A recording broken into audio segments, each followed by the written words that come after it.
Back, Mighty Vandals, to Tubs of the Club, your University of Idaho affiliate on the Big Sky Podcast Network, brought to you by Snake River Stampede Canadian Whiskey. I'm your host, Brian Marceau. We're joined by the regular crew, Dallas holding it down in Spokane, Marten in Moscow, but also special guest. This is the first time we've had a celebrity, and no, I'm not talking about the Snake River in his glass. The one and only Colby Acuff joining Tubs of the Club. Colby, thanks for joining us, man. How's it going? Hey, thank you for having me on. Go Vandals. It's a pleasure to be here. Yeah, and look, we're going to jump right into Around the Bar, brought to us by Hughes River Expedition, which is the story, the only story to pay attention to. Week 1 of the 2023 football season is over for Idaho, and it was everything we hoped for. Idaho travels to Beaumont, Texas, absolutely beats the shit out of Lamar, 42-17, a game that very easily could have been 77-0 if Idaho decided that was the route they wanted to go. So very quickly, Idaho led 35-0 in the third quarter. That's how this game was. We don't even need to go over the narrative of scores because there is no real arc to follow in this game. Idaho dominated from start to finish, and that was that. Dallas, you were watching, of course, just like we all were. First thing we got to go have as our discussion, which will be the meat of our discussion. What went well for Idaho, Marten? For me, it was about everything that I wanted to see out of this game. The score was, I predicted 45-17. It was 42-17, so about as close to a good game as I could have expected. The offensive pass protection looked amazing for Idaho. So like I said, like without rambling, it went about as well as I expected, just with what I wanted to see. About you, Colby? Yeah, no, I mean, especially in the first half, like we were talking about, I think, especially like the very quick score. I mean, what more could you want? The rushing attempts were great. Everyone was hitting their numbers.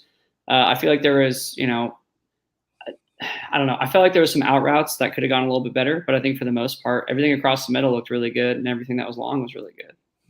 Yeah, and what Colby's talking about pass-wise, look, Idaho throws 21 total passes, and as a reference point, Idaho rushed 36 times.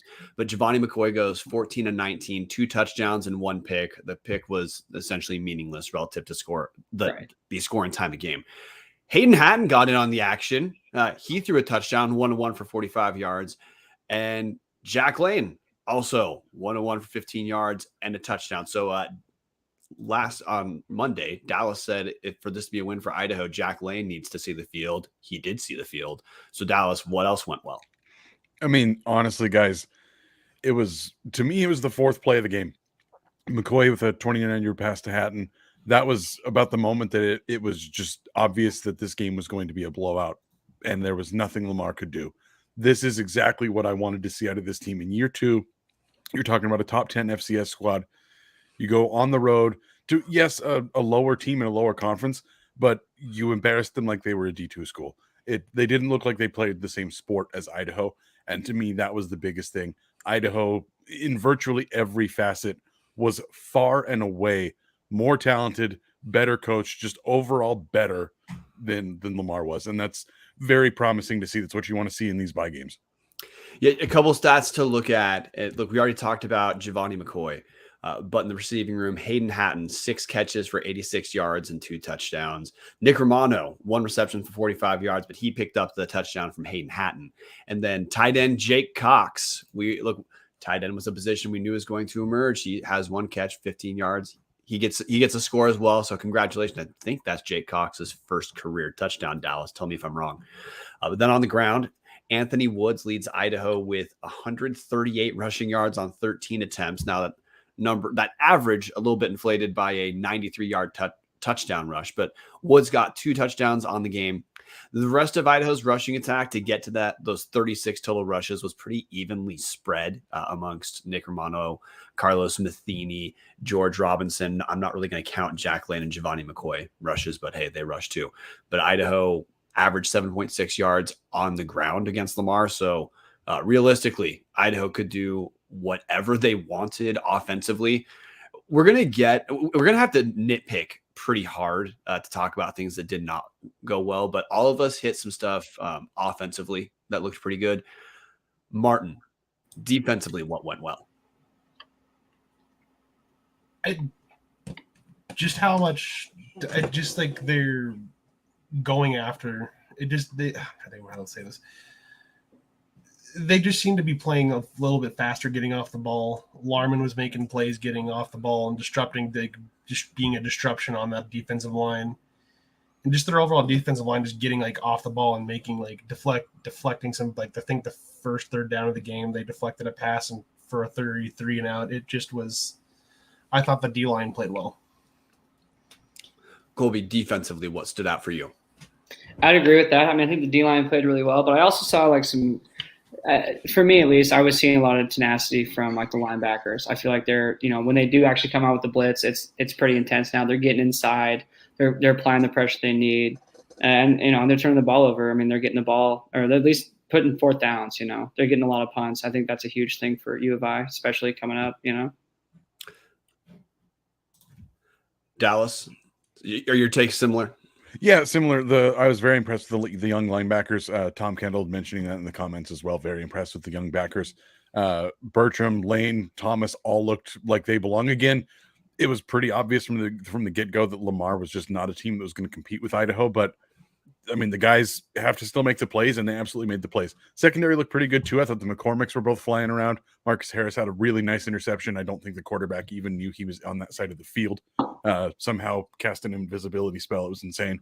But no, the defense, honestly, Brian, I think the defense played better than the offense today. Yeah, and I want to highlight Marcus Harris, who Savon Rio was one of the better offensive players for Lamar. Preseason second team all Southland, and 0 catches for the dude. Harris also with an interception. So we all know, look, Marcus Harris was all first team all preseason Big Sky for a reason. And the guy looked he looked the part of first team all Big Sky. Now with the asterisk, of course, Lamar is nowhere near in the class of what Idaho is. In this game, we described it earlier this week as this is a bye game for Idaho essentially. And that strata you'd expect of what a bye game is. That's exactly how this played out honestly, man, this made me think of a D2 game, except it counts for the FCS playoffs. That's how much better Idaho looked than Lamar. But okay, we got to pick at nits a little bit. Marten, what didn't go well, or what was maybe a little underwhelming today? I'll be honest, the run game was for me. It just there was a bunch of 2 and 3 and a couple 4-yard plays, but it just never seemed to hit. Yeah, the stats will look a little inflated with that 93-yard run that Anthony Woods had. My biggest nitpick, and just the other thing that I just didn't even realize with the stats, the time of possession was it was essentially split 50-50 as well. And I thought Idaho would have had a little more bit of control in the game. Colby. Yeah, I agree with the rushing game as well. I think they had some great runs. They look good. I mean, they're getting in the end zone. They're punching in, which is great.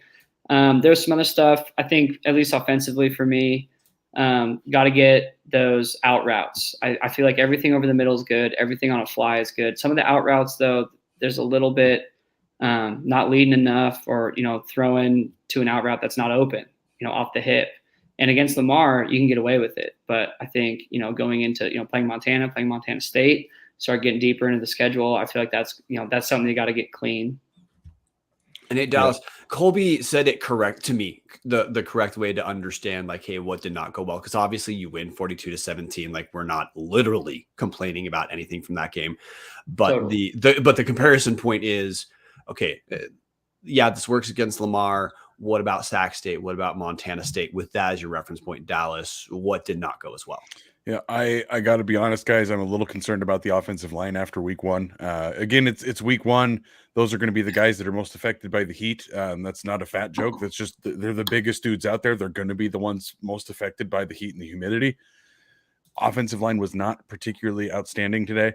If you take away Woods' 93-yarder, he went 12 for 45. Pretty pedestrian numbers against, again, a team that you were up 35-0. And Idaho carried the ball more than they threw it. but most of the offense came from throwing the ball. That wasn't particularly great. If you were listening, the commentary crew was atrocious. I don't think they pronounced a single player's name right. And Ricardo Chavez played 7 positions last Brian, when you night, watch the game, watch it on mute. It was rough. The other thing, guys, the penalties. The penalties looked like a Paul Petrino team. It was really terrible. Idaho, 8 penalties for 101 yards. Yeah, a couple of those were ticky-tack, but a lot of things to clean up. A lot of things that Eck and the coaching staff will be able to look at and say, hey, yes, we got the win. You can't be upset about that, but there's a lot of things that we can clean up moving forward. And that's, if you're going to have a sloppy game, you want it to be against a team like this. Yes, in the comment section, we've got Kristy Mayer, who agrees with you, got to clean up stupid penalties. Jack Schneider, his points are open field tackles, penalties, and PAT blocking. Brian Crookham, just referencing what Marten brought up, saying, hey, man, if you score quick, that is going to hurt time of possession. But then Tom Kendall jumping in, agreeing with Dallas, saying run blocking is suspect. And look, I don't have anything to say other than to repeat some of the basic points of on the one hand, in the run game, if you look through the box score, I know like Dallas, you described Anthony Woods having 93 yards from one rush and averaging around 3 yards per carry. Otherwise, it's actually pretty consistent with virtually everyone. You know, Nick Romano goes five rushes for 41 yards, but he had one of them was a 24-yard rush. Giovanni McCoy, I know quarterback rushing is a little bit different, but he rushed 5 times for 49 yards. One of them was a 27-yard rush. The point being, and this is what I'm saying, like, hey, it's kind of a glass half full, glass half empty thing is you're right. Like, other than those big rushes, the rushing totals are not great, but at the same token, there were a good number of pretty big rushes, and that can partially explain why the time of possession didn't look the way it did. But big picture, if you're just looking at the box score, I think the biggest concern I have, just using this game to extrapolate for, hey, when Idaho hosts Montana and Montana State, is I just think the offensive line, there's still some work to do. Idaho doesn't need to have the best offensive line in the Big Sky, but you're not going to win the Big Sky without a dominating offensive line in some sort of way at this point. To me, that's honestly the big thing that some of the top of the conference has that Idaho's chasing. So look, we've hit what went well. We've hit what did not go well. Marten, what are your overall takeaways from Idaho's week 1 murdering of Lamar? I mean, outside of like the suspect line play and the stupid penalties, I'd say it went about as well as I could have expected. There's going to be some mistakes week 1, and I hope they'll fix them for when it comes time to Big Sky play. But overall, it was about what I expected. Colby, extrapolating out from this game, any takeaways? Yeah, no, I mean, I'm hopeful, obviously. I mean, I think Coach Eck's doing a great job in there. I think, the team looks strong. I think, the only thing about this week 1 game is it went as expected. And so how does that play out for, what are we really looking at big picture right now? We don't really know because the game went as expected. And, we're also sitting here talking about some of the other things that we didn't love as much. But I think as long as they fix some of those certain things like the O-line, I think if they can figure out, the rushing game, some of these out routes and figure out some of these other things. And I agree with the point that Dallas made about the defense. I mean, I really do think the defense played really, really well tonight. If they can keep that up and they can, be nails, I'm very excited for this season. I think it's gonna be great.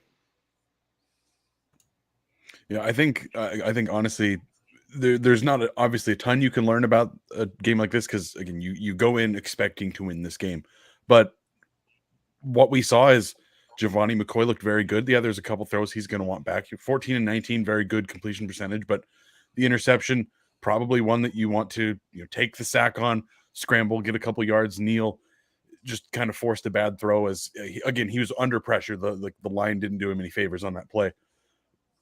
Hayden Hatton looked like, again, one of the best players that will ever put on a Vandal uniform. The defense was flying around the field. I think, again, against Lamar, it's tougher to tell, but I think the defense might be better than last year. I think the linebacking core might be better than last year, which is insane to say after Favai and Palmawala both just left after being all conference guys.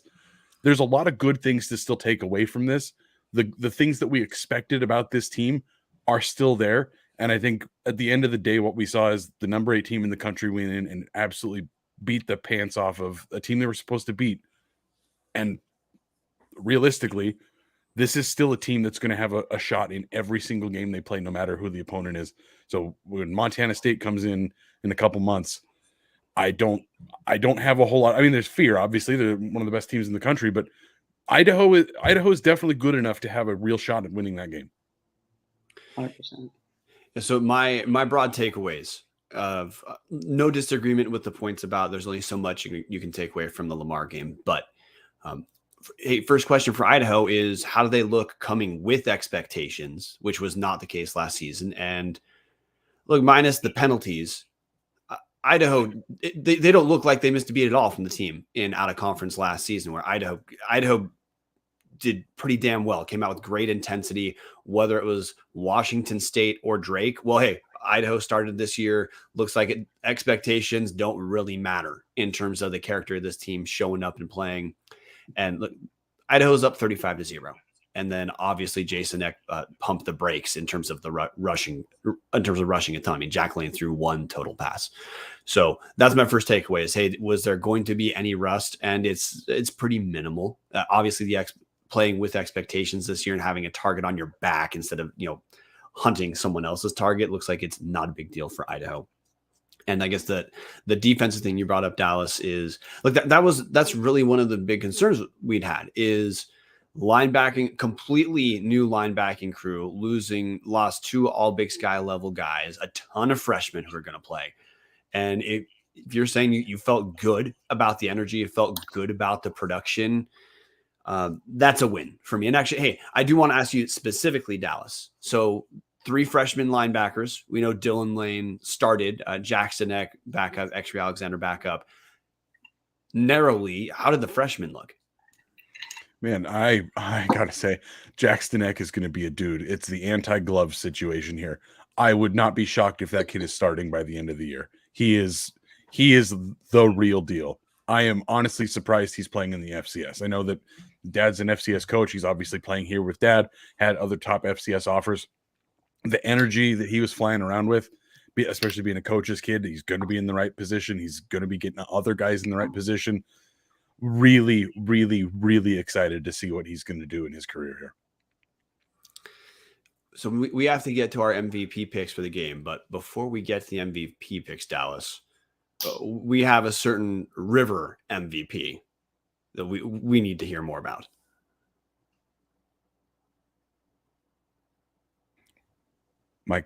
My tab just crashed. Give me 1 second. I'm so sorry, Colin. You'd think I'd have this memorized by now. Jesus Christ. Here we go. It's back. If you are looking for a great all-inclusive week-long vacation, don't look past your backyard. Hughes River Expeditions has been vandal-owned and operated since 1976, and they're ready to take you on the vacation of a lifetime. Enjoy a multi-day trip down the Middle Fork of the Salmon, the main Salmon River of no return, the Salmon River Canyons, or the Selway.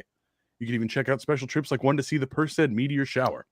Camp on pristine beaches, run amazing whitewater, hike scenic trails, spot wildlife, soak in the beautiful natural hot springs, and fish some of the most remote stretches of river in the entire country.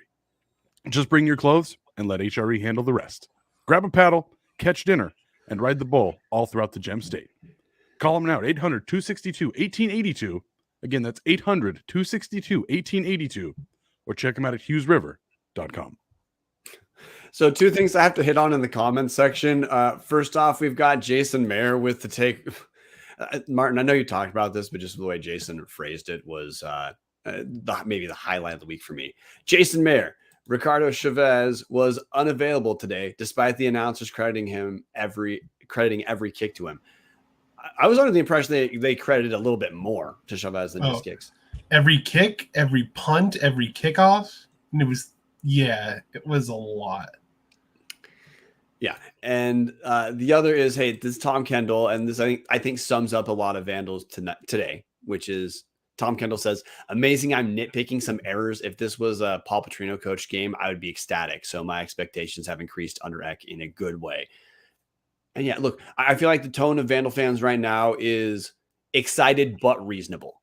As like, look, we know great news. We beat the shit out of a team, but like, that doesn't mean there aren't things to clean up. But hey, enough of that. MVP, offensive MVP, Martin. For me, I'm gonna pick the obvious one and go Hayden Hatton. 2 receiving touchdowns, 1 passing touchdown. He played about as what you'd expect from an all-conference preseason MVP. Colby? I'm going to go with McCoy. He's 7 for 7. He has 2 incompletions in a row to go 7 for 9, and he finishes the game very strong. And I mean, I don't know. I mean, U of I has always needed a strong quarterback, and I feel like this is. I feel like I'd give it to him tonight. I think both of those are great picks. Brian, I gotta go with Hayden Hatton. The guy is just on another level. I truly think that Hayden Hatton is the best player in the FCS, and I don't think it's particularly close. The dude is going to have an incredible year once again. Yeah, I'm going to go with Hayden Hatton too. We already hit 6 receptions, 86 yards, 2 touchdowns. But the thing I just want to point out is every single team in the nation is going to this isn't last year where it did take a little bit of time for Hayden Hatton's role to clarify. No, everyone knows Hayden Hatton's the top receiver on this team, and it doesn't matter. The guy's going to get open. He's going to catch essentially anything that's in his radius. And he threw a touchdown as well. So Hayden Hatton accounts for 3 total touchdowns. I don't really know how to beat that. But, Colby, you did bring up McCoy essentially in midseason form already. And that's one of the changes for Idaho this year is we don't have that gap of time where McCoy has to earn his trust.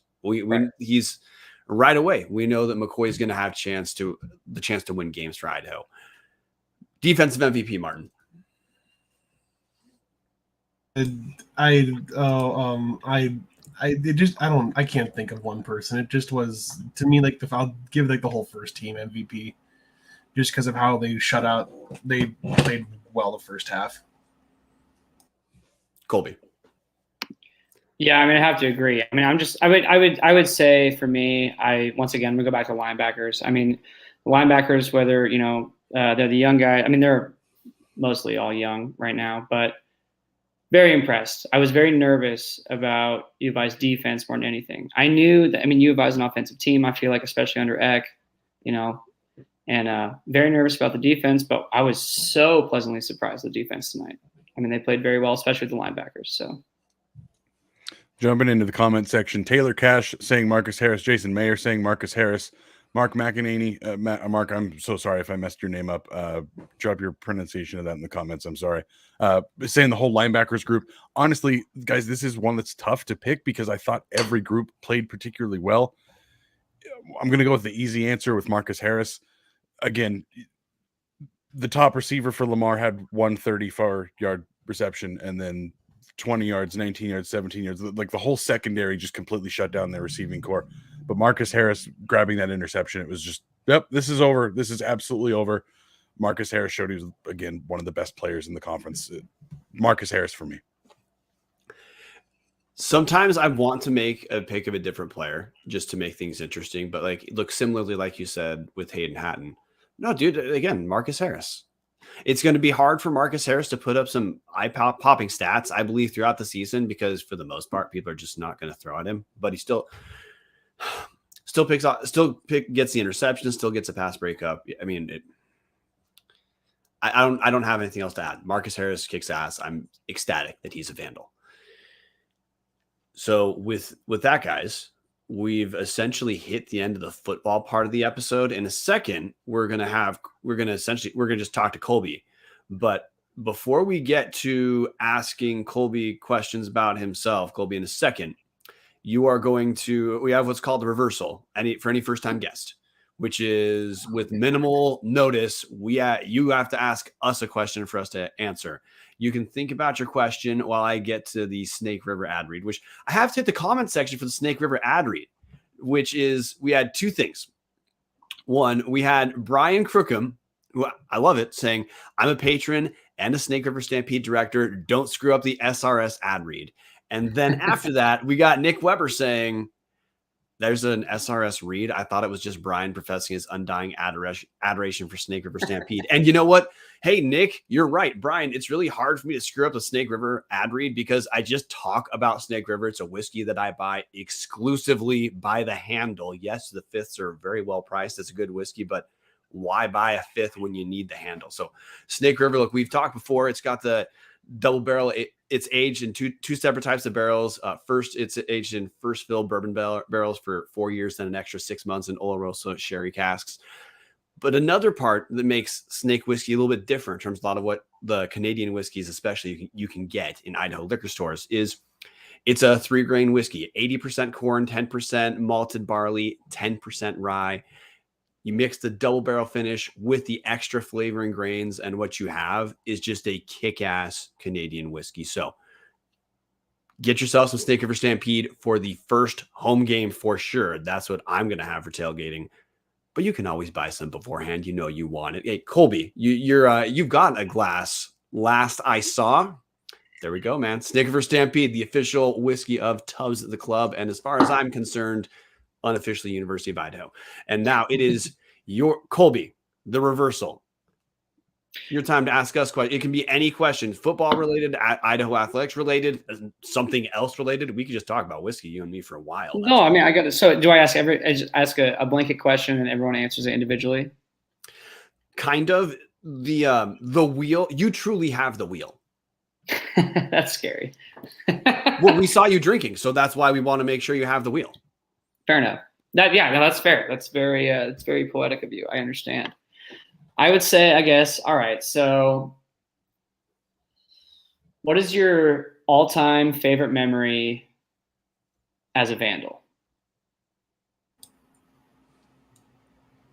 I mean, I'm going to jump in first because mine is very easy. I was at the 2009 Humanitarian Bowl. I was about 6 rows up. I sat behind the entire Bowling Green coaching staff's family. I have a very loud voice, and I made life hell for those people for 3 hours. And that 2-point conversion, one of the top 5 moments of my life. For me, it's a tough one, but I'm going to go with the 2016 Potato Bowl. I was in the band for that game. It was freezing, but we're still playing and making noise at that game, cheering on Idaho to beat Colorado State. It was a cold, very cold night, but man, was it a fun night there back down in Boise in 2016. So before I give my answer, speaking of poetry, like Nick Weber making the case for MVP of the comment section, can't drink all day unless you start in the morning. Oh yeah. So, okay. I don't have a singular answer. I'm going to just pick one. But like, I have a different moment as an undergrad than I do as a like post grad. And then since I have a family now, I have a favorite Vandal moment as a family. So my most recent favorite one, I'm going to go with going to the University of Montana game last year. My 2-year-old made it all the way through the entire game. She was, of course, not 2 at the time, but going into Washington Grizzly, having like tempered expectations, but telling myself, look, if this game is just close, you got to call that a win. It's going to be fun. I was at that point, we were still cautiously optimistic about what this could be. And then absolutely thrashing my voice, screaming game over after Roschon Johnson ran for that last touchdown. I was sitting in a Grizzly section. That right there is my most recent favorite Vandal moment. Fair enough. Now you have to answer the question too. Beautiful. That's what I was hoping for. I got a lot. I mean, I really do. And it's crazy because it's evolved as it goes, I mean, but I would say as of recently, one of my favorites is I didn't make it to the Montana game, but I went to homecoming. And it kind of starts with me meeting Coach Eck. He came to our show last year when we opened for Craig Morgan. And I got to meet him, and he was great. And we became pals, whatever. And he said, you come out to any game, we'll hook you up, blah, blah, whatever you guys want to do. And I watched the homecoming game. He was nice enough to give me some sideline passes. He showed up to John's Alley in Moscow at my show, sold out John's Alley, and he walks up and gives me my passes while I'm on stage. Awesome dude. The next day I go to the game, sit sideline, whatever, do the whole thing. It was great. But that's not my favorite memory. That's just like the beginning of it, because that's where I became friends with him. Later, it's after the Montana game. I didn't get to go to it. I was playing a show, and I'm at home, get home way late at night. I get a text, and it's Coach Eck, the photo of him, the photo of him with the Brownstein underneath the Corner Club logo, that one. he sent that to me in a text. He said, "We did it." And I said, "Yeah, hell yeah, coach. Good job." That's my favorite memory as an adult, as an alumni, as a Vandal. So we got to hit the comment section, but before that, God, it's so kick-ass that we get Jason Eck as our coach. So like not only is the guy now that Troy Taylor's gone, it's a very reasonable discussion of, is Eck the best coach in the league? And he's been a coach for 2 years. Right. But not only do we get the competence, which I would be fine with just that, and then he goes home after the game and I have no one has any idea he truly exists. But we don't get that. We get a guy who kicks ass at engaging with people, who is a just fun dude, who makes it. Jason Eck himself is easy to root for. And then he's good as a coach. To me, the situation, I don't know how it gets better. Dallas, you follow 15,000 sports that I don't. Maybe you know a scenario that is similar or better. Okay. Right. So the comment section taking part in answering your question, Colby. We have, first we have Kevin Ridenour saying, "Forget waiting for the first home game. I'm picking up some SRS tomorrow." Exactly, dude. Exactly. By the way, I don't think I screwed up that ad read, but okay. Mark McEnany, Joel Thomas for 2 against Boise State. Tom Kendall, watching John Freese sling the rock in the 80s is mine.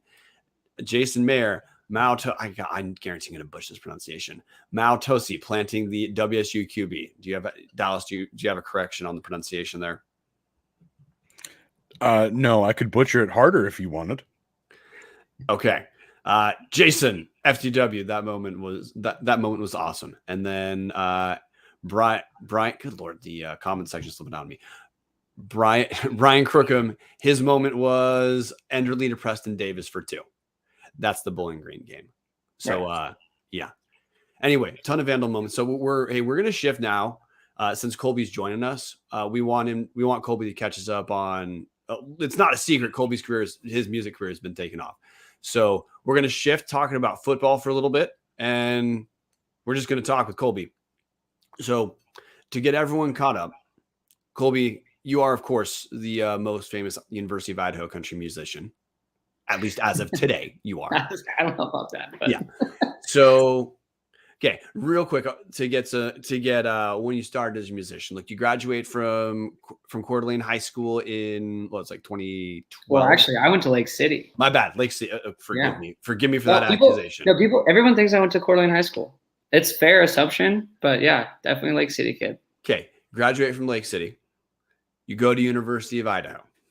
Yeah. What was your declared major at U of I?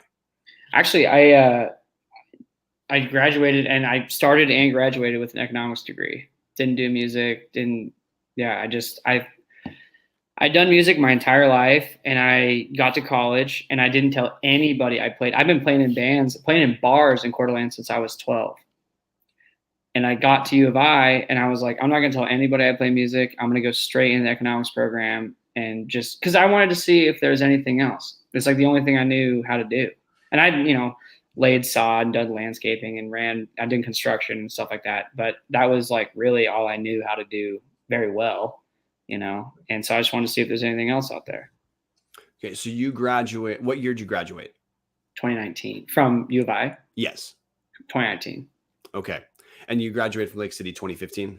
Correct. Okay. So 2019, you graduate, you have, pretty standard options for many economic student. Hey, should I go into a business related degree or should I become a country musician? You already said like where your background was. So you graduate in 2019. For anyone to become a musician, like as that's solely what they do, it takes some time. If you ever get to that level, because there's a lot of very good musicians who they never do get to the point where they get to just be musicians. What happens? Take us through the start of your career, or anything relevant from 2019 on to the start of your music career. Yeah, it really starts before then, actually. So I didn't tell anybody I played until I needed some money. So I needed money like halfway through, probably the tail end of my sophomore year. I'm a big fly fisherman, love duck hunting, and I don't love going to school that much, which I don't condone to anybody, go to school. It's very important. But I you know, I'd take days off. I go fly fishing. I go do this. I'd miss this and here and there and spend a little bit of money doing, you know, whatever. And so I need to play a gig. I really knew how to make money playing shows. And so I book a show. My very first show ever in Moscow was at the little coffee shop Boosters. And so I book a show there. I tell everybody, I'm like, hey man, I'm going to play this show. I play, you know, like come out and see it, whatever. And people showed up. You know, it's a small venue. It holds like 25 people, maybe 50 people, maybe 75 people. If you're really packing them in, I think we had 100 people there. It was busy. And that's kind of where it started. We played there, you know, and that's kind of when I wrote Moscow Drinking Team. And once I wrote Moscow Drinking Team, I couldn't play a show without having a lot of people there. And it was great. I mean, we were selling more beer in one night at this coffee shop than they sold the entire month.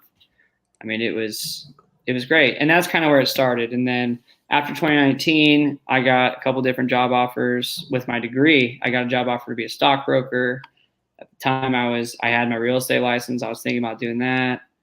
And then I didn't really like any of them. I got a job offer to be a fly fishing guide. So I turned everything down in white collar. I took the fly fishing guiding job, and I was a fly fishing guide while I was writing music and playing shows. That was my first big risk that kind of led to everything going that way. Okay. So I'm full disclosure. I'm looking at Spotify for the dates here. Your first album, Life of a Rolling Stone, that's 2020. Followed up by If I Were the Devil, 2021. So in the recording those two albums, did that cover fly fishing and then, you know, writing and performing? No, I mean, not until we did Devil, because Devil was like our big break record. And Life of Rolling Stone, I met the guy he plays steel for me now on the road. He's produced my first 3 records. One of my best friends. I met him at a Vandal bachelor party, a guy that I went to college with. He was friends with him from Boise. He actually went to Belmont and graduated with like an engineering degree. And I met him. And at the time I was just a guide, and I show up and my buddy was like, hey, you know, this is my other friend, Colby. He writes music and this guy produces songs, and you guys should do a record. And you know, I mean, I've always been a dreamer. I've always, I've always chased the dream, no matter what the risk. And I could just tell that, I'm talking to this guy and he's like, yeah, we'll do the record, but like, good luck with, you know, whatever you want to do. It's like, and once again, the guy's a great friend of mine. And we cut the record, and, you know, Moscow Drinking Team on that record ends up kind of being this little anthem. It starts like growing, and I hear it now, you know. And at that point, like in 2020, it drops, COVID happens. I go to spring homecoming. I don't know if you guys remember spring homecoming or not during COVID. I was there, and I'm walking around and I can hear Moscow Drinking Team playing. I'm like, shit, this is kind of catching on. This is not bad. And that first year, you know, it wasn't anything crazy, but from going to 0 to what we did, I was very happy. And that, you know, through COVID, which I was full-time guiding, I guided like 70 plus dates in 2020, and I was on the river 120 days. I still wrote, you know, If I Were the Devil as a record, and we cut it. And once If I Were the Devil came out, that changed our lives forever. That was kind of the pinnacle moment for sure. Okay, so if I Were the Devil, that album's 2020. That's published in 2021. Correct. And now, one thing I just got to address, just that I'm from the music I follow, it's more of a thank you. I love how quickly you've been publishing albums, one each year in the last 4 years. Which only reason I bring that up is for like some of the like some very large groups, like in examples like the Killers, which they're not country, but. Right.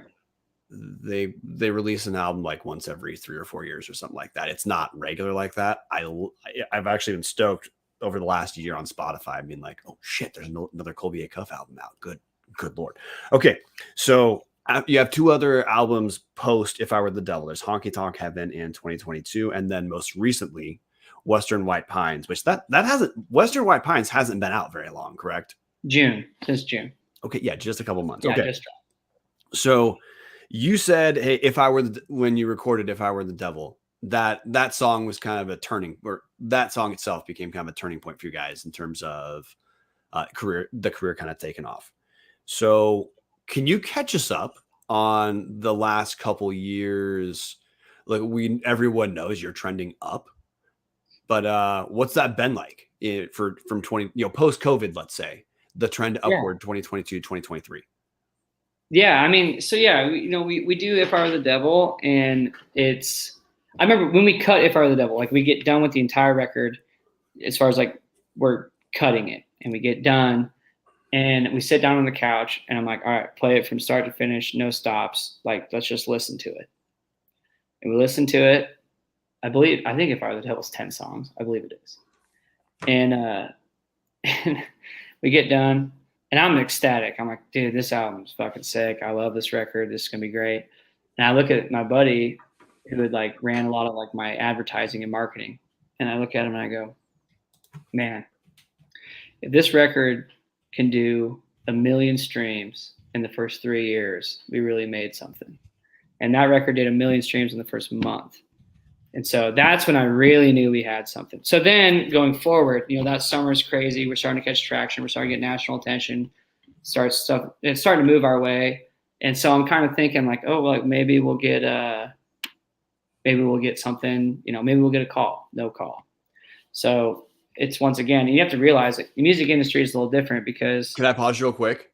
Yeah. When you pretend our listeners don't know what you mean when you say get a call. What does it mean to get a call? Oh, I was kind of hoping that we get a call from Nashville or get a call from, anywhere.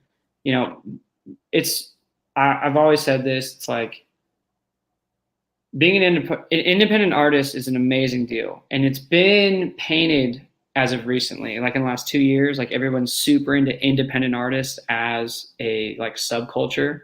And people have like this huge following for independent artists. Well, let me tell you, no one wakes up in the morning and goes, man, I cannot wait to be an independent artist, because that is the toughest road you can go down. And it is tough. I did it for 3 years, completely independent. 90% of people's independent artists have a record deal. And even if they don't have a record deal, they have a huge booking agency, or they have, they definitely have a management company. They have help. The first 3 years we did it, it was me. That was it. By the time I got a call from Nashville to come down there and actually, do the thing like what we're doing right now, I mean, I had done, I don't know numbers or whatever, but it's like I'd done 25 million streams career by the time I got a call just to go to Nashville. A lot of people get to go to Nashville because they, sang at an open mic one time and there's a guy there that they liked him and they started from ground zero. So to let the Idaho boy to go took a lot. We had to make a lot more noise than a lot of other people, but we kept doing that, which brings me to the third record. So If I Were the Devil comes out, it's, we have a good year. And I realized it's time for us to buckle down and get ready for another year, because we're not going to get a phone call from anywhere else. And that's fine. So we wanted to go do it somewhere cool. So we ended up going to Sonic Ranch in Texas, in El Paso, which was a really cool experience. And at that point, I'd filled out the band, and the whole band is Idaho born. And except for the steel player who went to Belmont, everybody went to University of Idaho. So everybody's a Vandal from all different times. We're all big Vandals fans. And even the guy who went to Belmont is a Vandals fan. So it's perfect. But yeah, we went to Sonic Ranch. We cut it down in Texas. And I wanted to do a record. I didn't care at this point. It's like we already had If I Were the Devil, and that did great. But I wanted to do a record that showed more like live band sound. And it wasn't, it was more for the band. So we had songs like the Honky Tonk record that I've always wanted to do. Little Brooks and Dunn, a little bit of that outlaw sound, a little bit of, some even like just traditional country and Western stuff. That's kind of our third record. And after our third record, we did get a phone call, which brings me to like last July, where I got to go down to Nashville, and I got to meet the great people at Make Wake Artists, which is my management company. And they're the same, I mean, this will tie in going into next year, but they're the same company who first signed, like basically make wake artists, and Chris Cappy, who's the head manager there, is the guy who found Luke Combs. And Chris Cappy, when he found Luke, neither of them, Cappy really wasn't, he was just starting as a manager, and Luke was looking to get anywhere, that he could get in. And they both built Make Wake and Luke and Cappy all as a brand. And I'm very happy to be there. I mean, they know their shit. They're the best down there, which then led me to thankfully getting a record deal with Sony Nashville, and also getting a booking deal at WME, which is my booking company. So, okay. So at this point you are in a non-music industry person sense. You're a signed musician now, correct? I am, correct. Okay, sweet. And part of that, I know this just because from talking to you to get you on here, that involved finally leaving Idaho for Nashville, correct? Right, which kind of brings us to the record Western White Pines.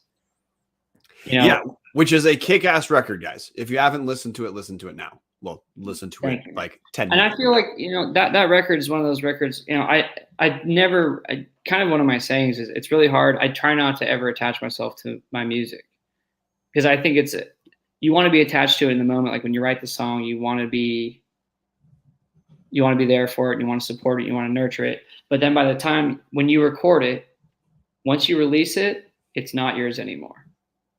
Like you release that to the public, it's now the public. Like they decide if it's good or not. No matter how much you like it, you can't lead a horse to water. Like you can't tell people to like the music. They just have to like it. And Western White Pines is a record that I was super, super attached to. And I'm very happy that it's gotten the response that it's gotten, because I was really hoping that was going to be a good one for us. And it has been. It's been it's great. It's been so good that actually we're deluxing it. September 15th, we're releasing the deluxe Western White Pines. We're adding 6 tracks to the record as a whole, and we're also releasing vinyl. So the whole thing is going to basically, as a whole project, it released in June, but really the whole thing releases September 15th with the whole run out for Western White Pines. Okay, I'm really glad you explained deluxe, because that was going to be my follow-up question.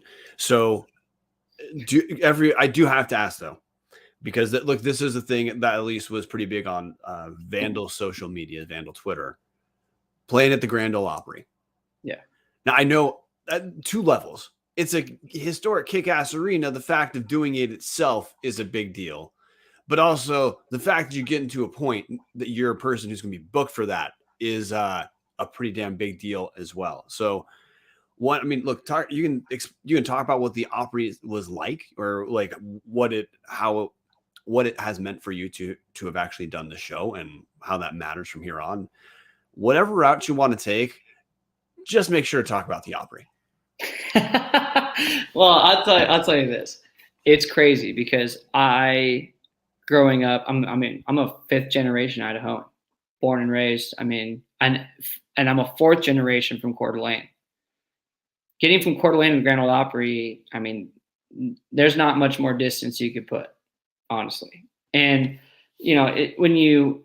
for me, people in the South too, the Grand Ole Opry is a totally different ball game if you grew up in the South, because every Saturday, every night you're watching the Grand Ole Opry on your TV, and every day you have Grand Ole Opry on the radio, and it's a totally different beast down there.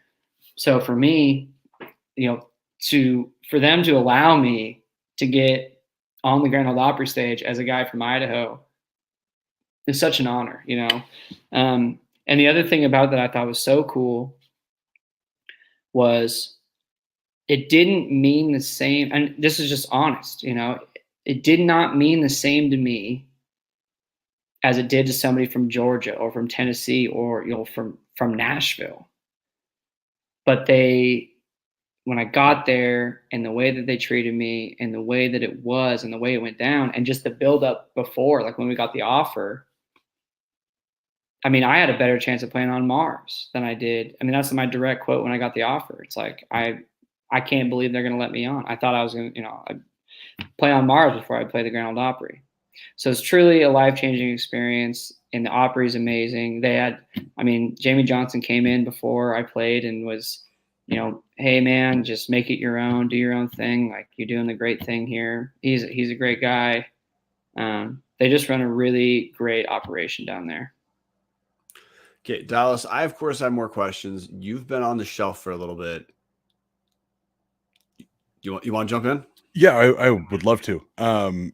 Colby, so obviously you've just put out your major label debut. Obviously the deluxe coming up. What, for people that have no idea what it's like being a musician, what is the difference between putting out those first 3 albums, independently by yourself and then having the backing of Sony? What was that change like? I'm assuming it doesn't change the songwriting process much, but what does that change for you in your life and how you go about being a musician? Well, help is a big thing. I think there was a moment there when there was a guy, like I was saying, the guy who I was talking to when we cut If I Were the Devil, that I was talking about, oh man, if this thing just could do 1 million streams, career, it'd be great. That guy and we kind of started this whole thing over 10, 15 beers at a bar in Coeur d'Alene, talking about I play music, and he's like, well, I do digital marketing. Maybe I could do this. Maybe we can make this work. It's kind of where the whole thing started. And I called him 6 months before we got our record deal. And I said, man, if we don't get help soon, I'm just not gonna be able to do this anymore. It was just wearing me real ragged, real thin. And it just was really tough. And so that's a big thing. Having help,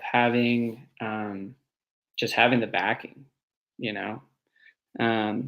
but the best part too, I think a lot of the stipulation typically, especially with Nashville labels, this is just the honest truth.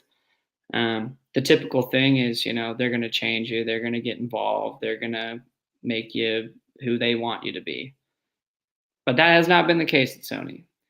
Even if we're the black sheep at Sony, which we definitely are, we're definitely the black sheep at Sony Nashville. They understand, the whole first encounter with them was, hey, here's the deal.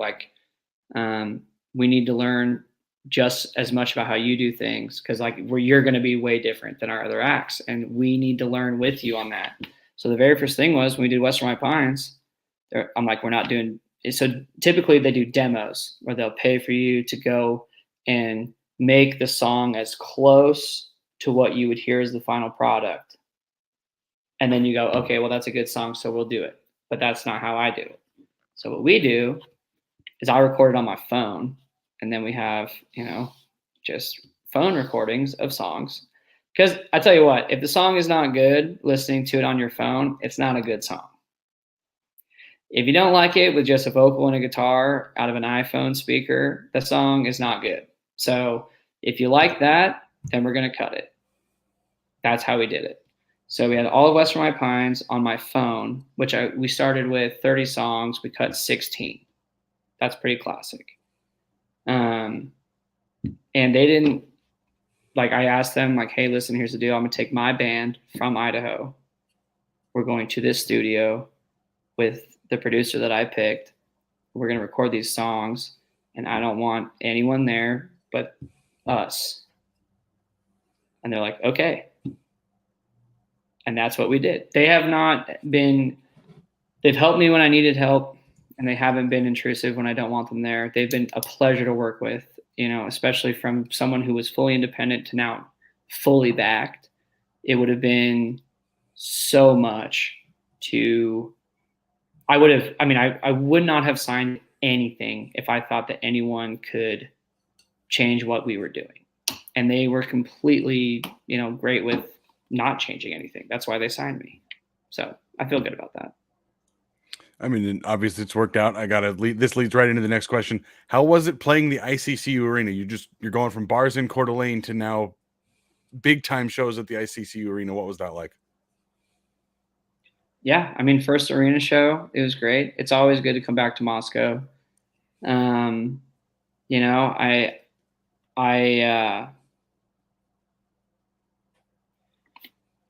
want U of I to make that music festival or that music situation it could use a little cleanup. I'm not gonna lie. It could be a little cleaner. I think I'm very vocal about this.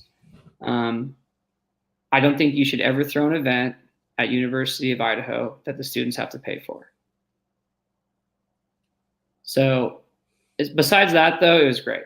But the next time I play at University of Idaho, whether I buy the tickets or the students can just get in for free, there will not be a single student that has to pay to see me, unless I play at Johns Alley. But if I play something that University of Idaho puts on, there will not be a single student that has to pay for that. You heard it here, guys. I know there's people in the athletic department to listen to this. Figure this out. Get those students in there for free. Colby says we got to do it. So well, that also sounds like an events. That would be more an events umbrella. And the only reason I bring that up is the events grouping was who we were told if you were upset about the beer situation last year, that was not on the athletic department. That was on events or some other thing. I only bring that up to say if the beer situation at the Kibbe Dome is not ideal, guys, make some noise. So I have one last question for you, Colby. Oh, of course, sorry. Whatever. No, jump right in. Go right ahead. No, I was just going to say once again, I was just going to talk about the students coming for free, which I already talked about. So go ahead.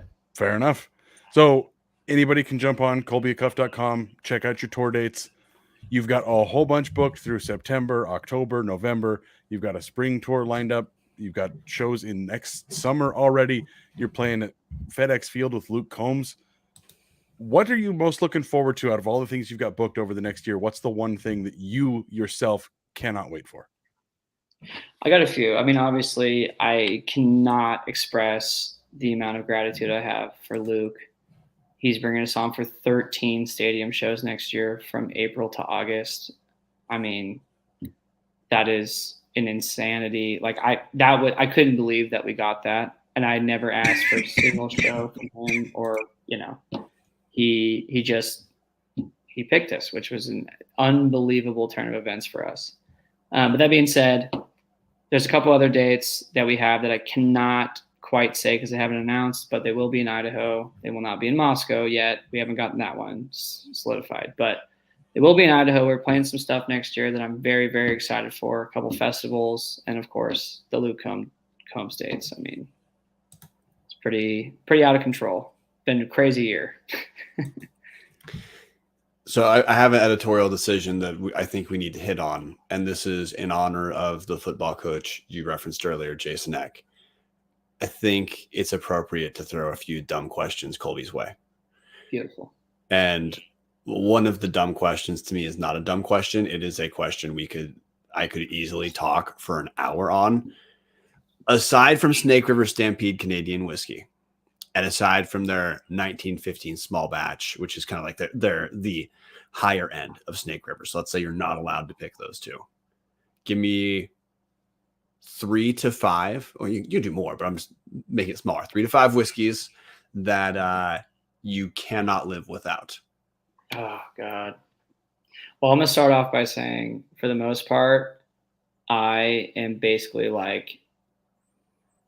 I drink like trailer trash for the most part. I drink PBR, Miller Lite, and the cheapest tequila you can find, typically. But I have had my day of good whiskeys. So what I would say, you always got to have a shitty bottle.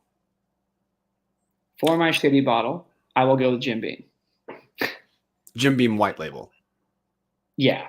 Okay. For my it's a bottle that I love. This bottle. It is, most people don't like the bottle, especially because it's Scotch, and most people can't stand it. It's the cheapest Scotch you can buy, but I love Black Label Johnny Walker's. Give me that Johnny Walker's Black Label. I love it. Now we can move to the little higher stuff. Pause real quick. So you're at the mid shelf, right? Yeah. Now we're at the mid. So that's the honorary Rob Orich mid-shelf whiskey pick. He was on here, and when we had Orich on here, defensive coordinator, yeah, of course, he specifically expressed his love for the mid-shelf. Yeah, I love it. I mean, personally, I'm a big mid-shelf guy, But that being said, if we're going to go up a little bit more, I am a big fan. I do love Woodford Reserve. I mean, I don't know if you put Woodford at mid shelf or top shelf.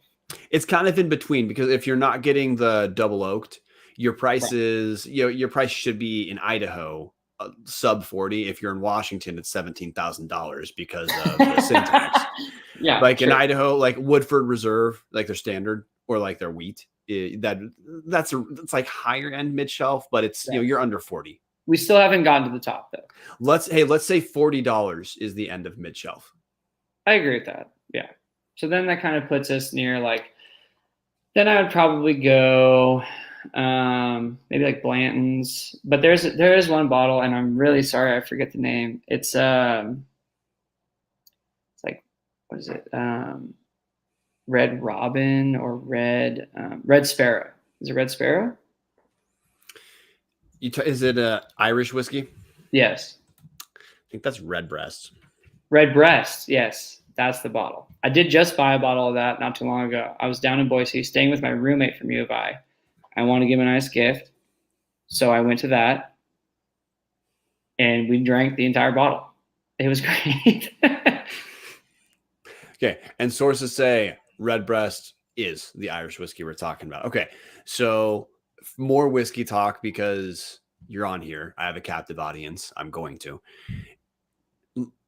If you're having a celebratory whiskey, like you're celebrating the record deal, you're celebrating, the Luke news. What are you going to pour? Well, here's the deal. Once again, I got to go back and just be honest. So for both of these things, we get the record deal and the label's like, okay, we're going to do a celebratory dinner at this really nice steakhouse. What do you want? I could order anything I wanted. And I ordered the one thing I knew that I couldn't order on the menu at this really nice steakhouse. And that was a 6-pack of Miller Lite. I knew they wouldn't have Miller Lite. So I ordered a 6-pack, and I'm not shitting you. I walk in the back room. I'm in a t-shirt, jeans, and boots. Everyone else is in everyone's basically wearing a tie. I walk in, and they have like a champagne cooler, like with the ice, and it's like the long stem metal thing that you put a bottle in. And they have 6 Miller Lites sitting in the champagne cooler for me. That is my celebratory. It's like if you can get anything but you can't order a cheap beer, that's what you want. And then I want like a cheap shot of whiskey or a cheap shot of tequila. That's the celebration. That's what it is. I don't know. For me, that's what it is. Okay. I'm going to accept your point 100%. Let's pretend you live in a world where someone put a gun to your head and said you have to have a single drink of whiskey and it has to cost more than $40.01 for the bottle. What are you pouring? I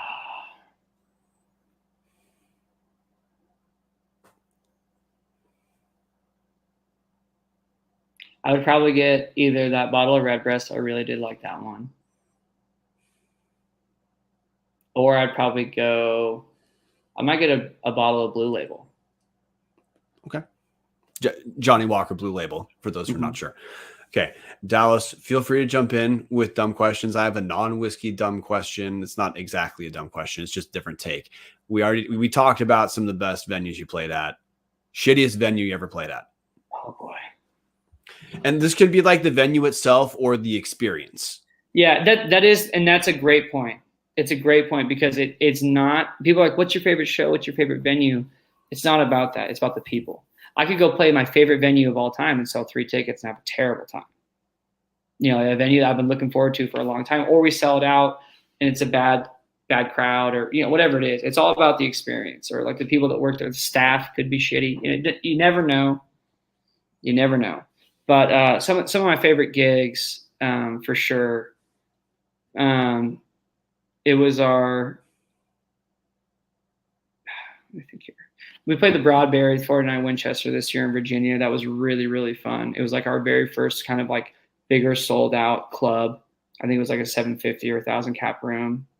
It was like our 3rd show of the entire year on a national tour.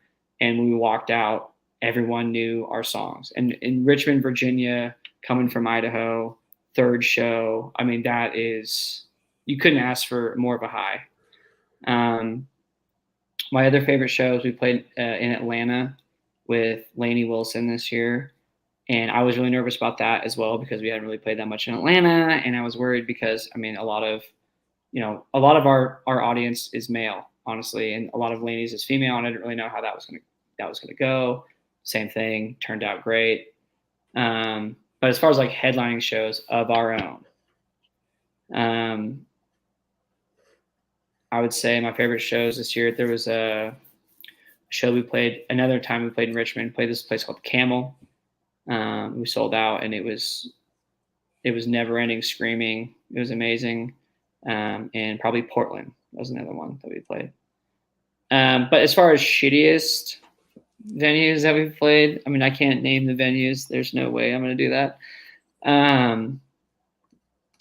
But I will say, you know, there's been some shows this year where it's like for like a festival or, you know, some kind of strung together thing that we show up for, and they're not really prepared to have full production. So it's a long time to set up because you're kind of fighting with the guy, and then the crowd isn't that great. I can't really name venues and places because then they'll know, but it's not always easy is what I'm trying to say. Okay. I'm going to let listeners fill in on their own that though you did not state a venue, people can just assume it was Albertson Stadium. Kidding. Well, if I ever play there, that's the other thing. I will say, hey, we played in Boise the week before we played in Moscow, and I walked out on stage in my Vandal, in my football jersey, not the hockey jersey I'm wearing right now, for the viewers that are concerned. But I walk out in the Vandals jersey, and it was 3 days after Boise State moved in their freshmen. So a lot of the kids that were there, we were opening for Flatland Cavalry. There was a lot of BSU students there.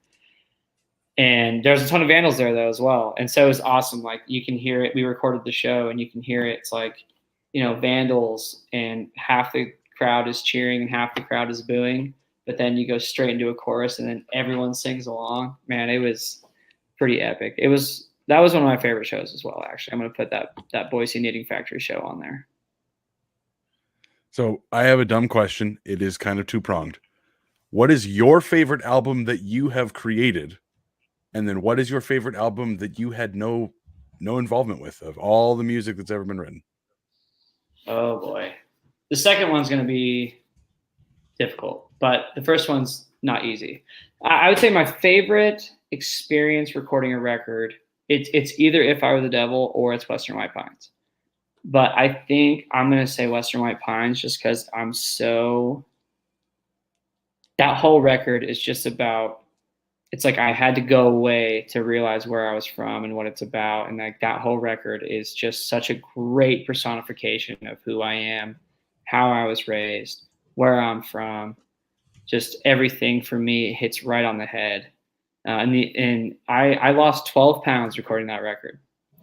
It was 7 days, 16 songs. I ate one meal a day, maybe every day. And I worked my ass off. We worked for 13, 14 hours every single day. And it was just such an experience. I mean, it was just such a crazy experience. And it's hard because it's hard to, I mean, I can't really explain recording a record to anybody, but it was quite the experience. As far as records go, a record that's had a lot of influence on me, I'll tell you right now, it's in between, and it's just kind of all over the board, but it's like either an Elton John record, Elton John's first record, or it's Jim Croce record, or it's a Waylon record. Any of those three, and one of my favorite records of all time, I always say like Redheaded Stranger, as far as like a Willie, like that Willie record is just such a masterpiece. It tells a story from beginning to end, and it's fluent, and none of the songs sound the same. That's so impossible for me to imagine making a record like that. But as far as records that have like huge influence on me as a writer and as a performer and as a, everything, I would say, I mean, Elton John's first record melodically is nails. I don't know. There's so many good records out there, I have one more dumb question, and then I'll kick it back to Brian because we could keep you here for 7 more hours, but I don't know what your time frame is, so I will kick it back after this. Hey, I mean, I'm just hanging out. I might have to pour another drink though. See, there we go. As long as it's SRS, that's all that matters. 100%. Kochek gives you a call after the Montana game. Little Brown Stein is ours once again. He gives you the first chance to drink out of it.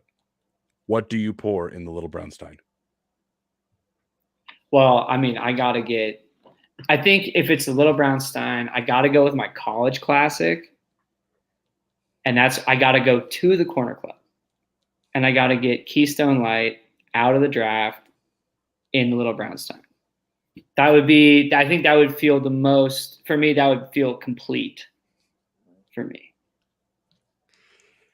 I know I wasn't asked this question, but Dallas, because you asked it, it made me think of my answer. And when Colby said it was referencing calling back to undergrad, in my head, I was hoping, please say Steel Reserve. Please say Steel Reserve, which would have been my go-to at a different era. I drank plenty of Steel Reserve in college. I had a run of getting Steel Reserve because Walmart sold it in 12-ounce cans, and it was. Look, I know you have the economics degree, but essentially all of my college drinking was based off of economics, as in like I was the moron who would wash a wine bottle to keep in the back of my car so that I could buy boxed wine and pour one bottle at a time. Peter Vella Burgundy, Peter Vella Burgundy. I did the math. It was $1.98 per bottle. And then I just wouldn't bring any money or any other drinks with me at parties so that I had to get them for free.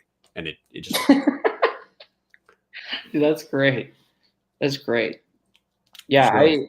Okay. Well, Dallas, now you have to answer because I took a spin. I mean, Blue Moon, honestly, it's Blue Moon for me. It's my favorite beer. I'm not a huge beer guy. Sorry. I know that's weird for a Vandal to not be a huge beer guy, but it's Blue Moon for whatever reason. Just the little hint of orange that you get in it without dropping an orange in it. It's always been my thing. I don't know why. See, now I feel like I have to answer this again because if I was going freshman year specifically, and this is just like the worst combination I can imagine because it was just what did we have and mix it, I would be filling the Little Brown Stein with Idaho Gold rum and treetop apple juice, because that's all it'd be Friday night. Like, what do I have? Like, I got a shit ton of apple juice and I got rum. Okay. I mean, there was also a big stint there for me where I was, a lot of the time I spent most of my money, I feel like in college on either it was always PBR, because at the time, all I wanted to do, my dad drank Miller Lite. I drank Miller Lite for a long time, but in college I couldn't afford it. I'm talking about $6 difference between a 24 rack and a 30 rack. But at the time, and that's a huge difference. So I would always drink PBR. And at Winco in Moscow, when I was there, PBR was like $14.99 for 24 pack. That's what I wanted. That's what I always got. And then I would also, if I was really springing, I would get a little pint of R&R for like $6. But if I was really in the chips, I'd get a bottle of 10 High bourbon, which is like, if you have the bottom shelf, you like open up the floorboard and you like go down below. It's like the bottom shelf. Pull out the 10 High. And I think you could buy a fifth of 10 High for $9.99.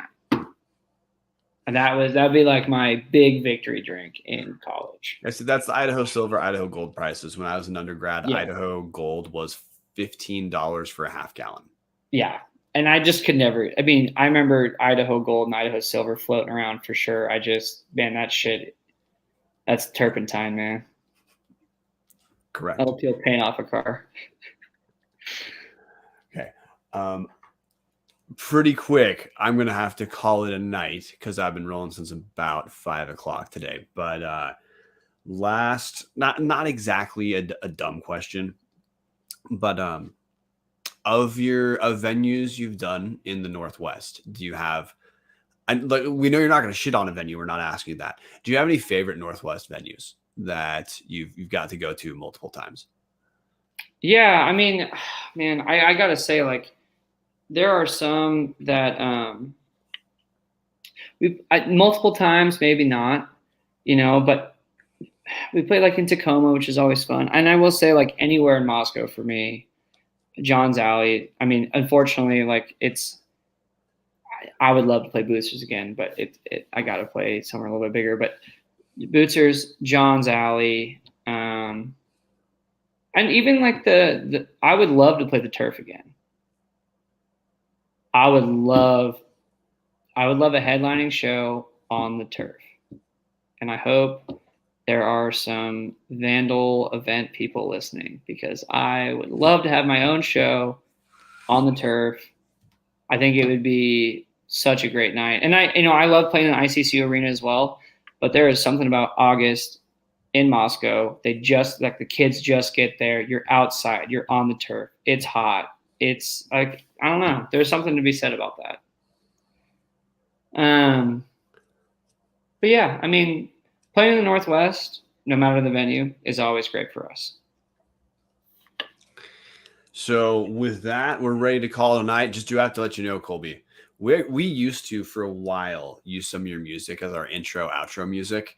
But once we started getting copyright notices, we did have to audible. But that's part of how, I mean, I don't know if you've been seeing in the comment section, a ton of Tubbs listeners are also Colby Acuff listeners. So, and I got to personally thank you too, because in the last couple years, I've actually, so when I was, when I was younger, pre last couple of years, I never really listened to country.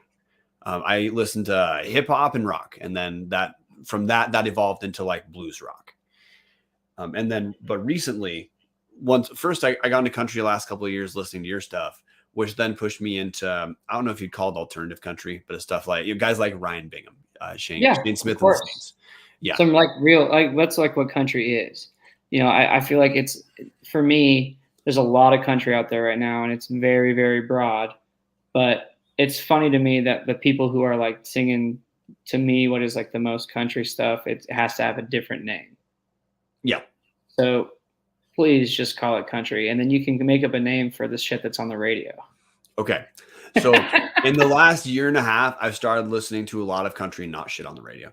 A good amount of country. So anyway, got to personally thank you, because honestly, I would not have listened to a ton of artists I've discovered had I not first stumbled across your stuff. So Colby, thanks for coming on. It's been a kick-ass time having you. We will probably harass you at some point to try to get you back on at a different date. You're always welcome at any point you want to come on. Yeah, I mean, I'll say this. My off season is Vandal football time. So if you guys, I'm doing literally nothing through this whole winter. So if you guys want to have me on, just let me know. I would love to. I enjoyed it. We will find a way. You've got my number. So if you ever want, I have a handful of whiskeys if you want to experiment at some point. But thanks for coming on, dude. And as always, go Vandals. Go Vandals. And we got to fix the whole copyright thing. We got to get that figured out. We got to get you guys music. So I'll work on that. I'll send a text to Nashville tonight. So I'm 100% in game for that. I'm also going to thank you for that interruption, because we, of course, forgot to do the ad read for ourselves. Patreon.com/Tubbs at the Club. Join the #OnlyTubbs Discord. And look, the Tubbs Discord has always been super active. Dude, it was explosive tonight during the game. To me, it's not really close. It's easily the best online place to be, especially if you're watching a game. It makes Vandal Twitter feel like not as big a deal, because a ton of the most active people are just in the Only Tubbs Discord. It's fun as hell. Mm-hmm. Essentially, everything that makes the internet suck is not present in our Discord. So patreon.com/Tubbs at the Club. If you join at the highest level, eventually we send you a shirt from Walk On Apparel. Go Vandals. Go Vandals. Peace up. Go Vandals.